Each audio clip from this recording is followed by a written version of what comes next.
Assalamualaikum warahmatullahi wabarakatuh. Perkenalkan, nama saya Taufikur Rahman dengan NIM 2130 2050 2062. Di sini saya akan mempresentasikan tugas besar 2 yang berjudul Kafetaria Kampus.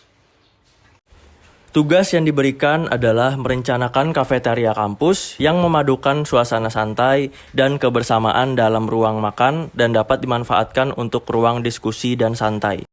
Kafetaria. Kafetaria itu seperti restoran tetapi merupakan tempat yang melayani diri sendiri dalam arti orang memesan di konter dan menunggu untuk menerima makanan. Mereka membawa makanan di atas nampan ke tempat duduk di mana mereka duduk di kursi dengan meja ditempatkan di samping kursi. Fungsi-fungsi dari kafetaria yang pertama digunakan sebagai tempat berlindung untuk menyantap makanan maupun minuman. Yang kedua, tempat yang menyediakan makanan yang sehat, bergizi, dan praktis. Yang ketiga, sebagai tempat untuk bersantai dan bercengkrama lepas gundah. Tujuan adanya kafetaria dapat digunakan pengunjung untuk makan, baik makanan yang dibawa sendiri maupun yang dibeli di sana. Contoh-contoh kafetaria kampus yang saya ambil, yang pertama ada Kafetaria Gakuen Kyoto University.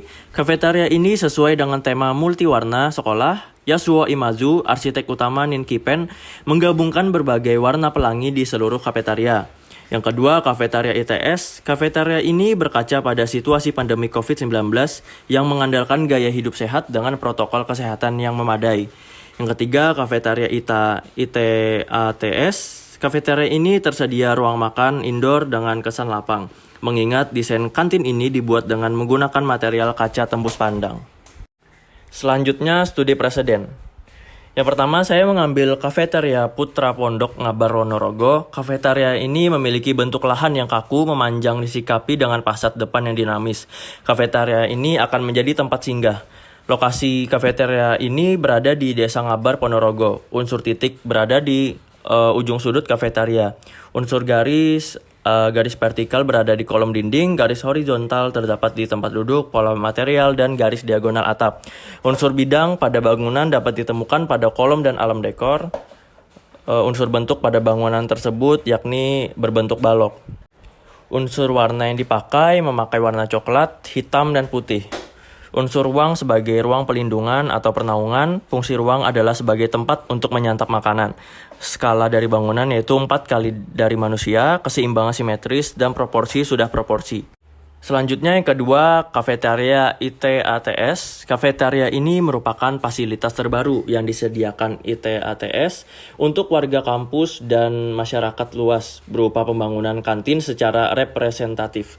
Lokasi ini berada di Jalan Soekarno-Hatta, Mer, Surabaya.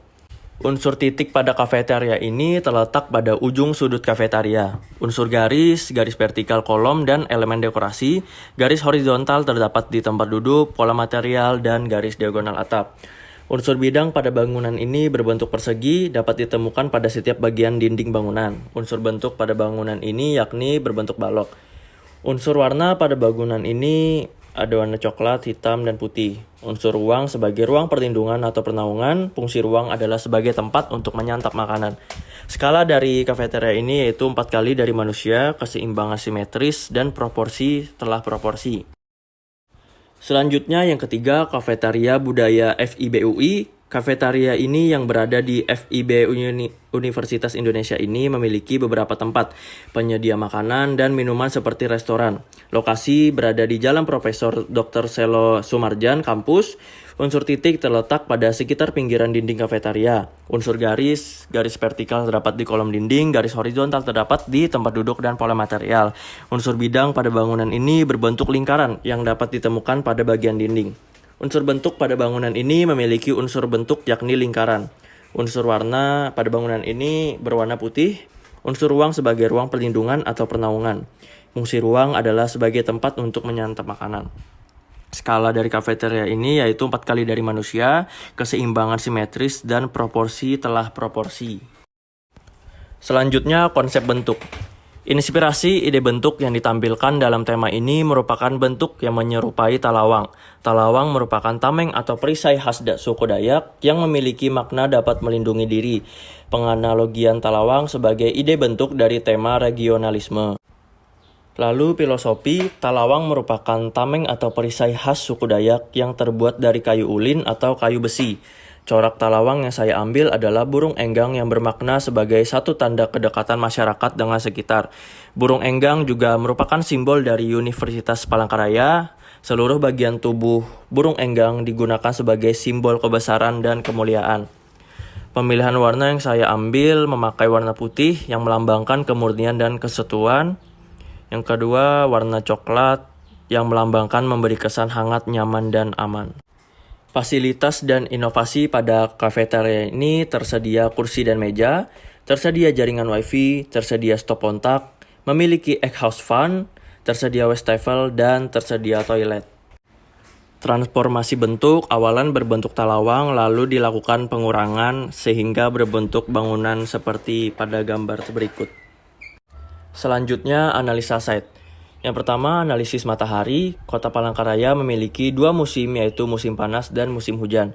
Musim panas terjadi pada bulan April sampai September, sedangkan musim hujan terjadi pada bulan Maret sampai bulan Oktober. Suhu udara di Kota Palangkaraya rata-rata mencapai 23 sampai 34 derajat Celcius. Kelembapan 50 sampai 95%. Kecepatan udara berkisar 24 km per jam. Pada pukul 12 siang, intensitas matahari tinggi sehingga kegiatan-kegiatan di jam tersebut cenderung menurun. Selanjutnya pada pukul 8 sampai jam 10 pagi, cahaya maksimum berada di sisi timur dan selatan tapak. Di timur tapak akan mendapatkan cahaya matahari langsung selama pagi berlangsung. Lalu pada pukul 8 pagi, pada pukul ini lintasan matahari rendah. Solusi yang dapat dilakukan adalah diperlukan vegetasi untuk mereduksi panas matahari agar tidak masuk ke dalam bangunan langsung. Analisis angin dan hujan. Angin barat musim hujan terjadi pada bulan November-Oktober, angin dari segala arah yang relatif sedang.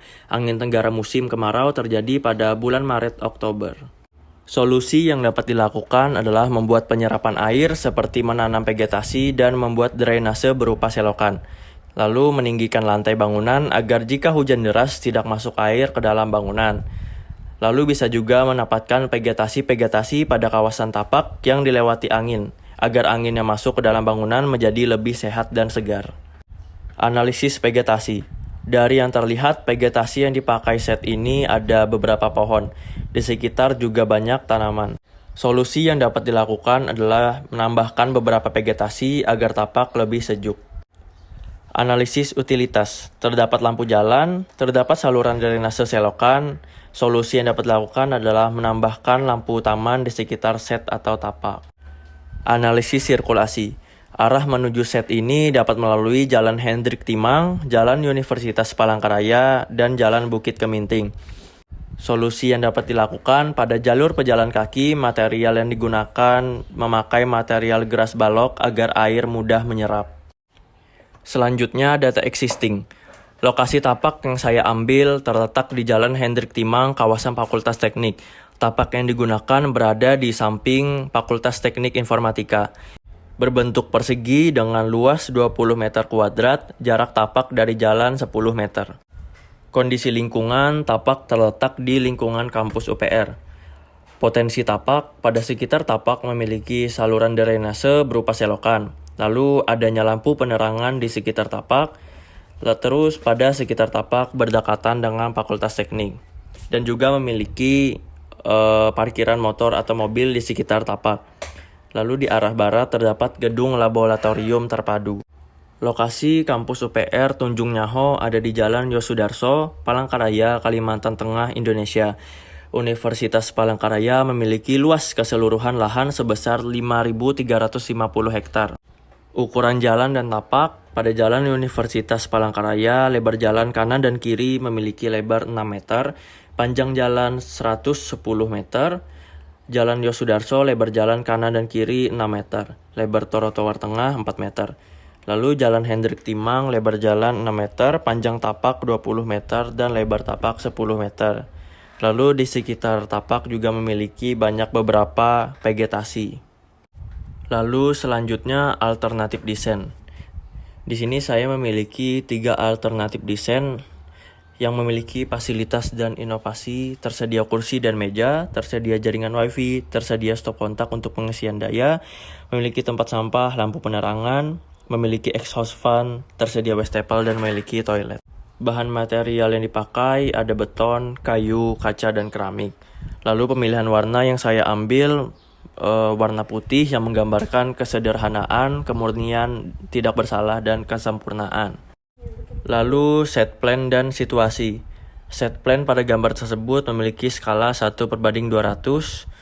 Bisa dilihat pada gambar berikut. Yang A merupakan kafeteria kampus, terus yang B jurusan teknik informatika, yang C lahan parkir, dan yang bagian D laboratorium terpadu.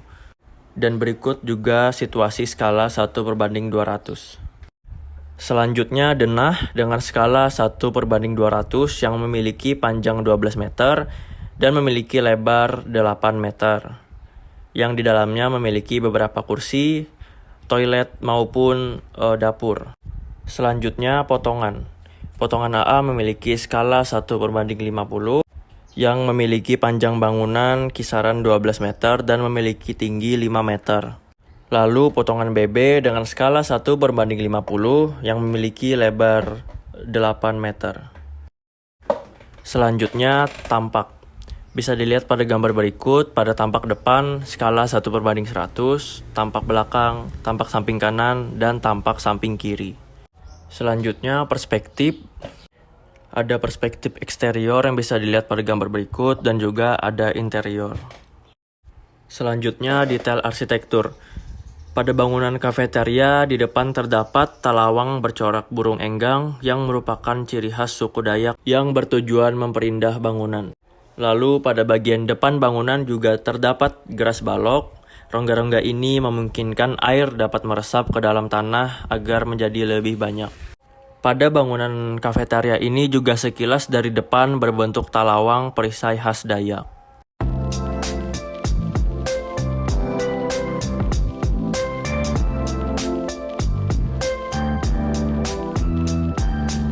Berikut tampak dari depan, dari tampak belakang, tampak samping kanan,